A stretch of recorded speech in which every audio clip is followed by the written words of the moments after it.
தமிழகம் எங்கும் முதலமைச்சர் மு.க. ஸ்டாலின் தாயுமானவர் திட்டத்தை தொடங்கி வைத்தார். அதனைத் தொடர்ந்து புதுக்கோட்டை மாவட்டம் அறந்தாங்கி அருகே சிதம்பர விடுதி பகுதியில் பிற்படுத்தப்பட்டோர் நலத்துறை அமைச்சர் மெய்யநாதன் தொடங்கி வைத்தார்.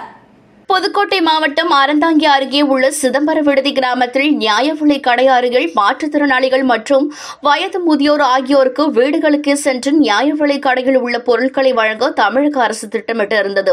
அதைத் தொடர்ந்து இந்த பகுதியில் நியாய விலைக் கடையில் உள்ள பொருட்களை டாடா ஏசி வாகனம் மூலம் அவரவர் வீடுகளுக்கே சென்று வழங்கும் திட்டத்தை அமைச்சர் சிவசி மெய்யநாதன் கொடியசைத்து துவக்கி வைத்தார்.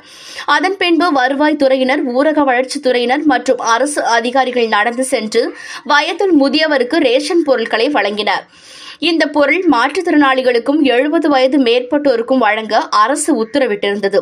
அதனால் இப்பகுதியில் உள்ள மாற்றுத்திறனாளிகள், வயதில் முதியோர் தமிழக அரசை பாராட்டி வருகின்றனர்.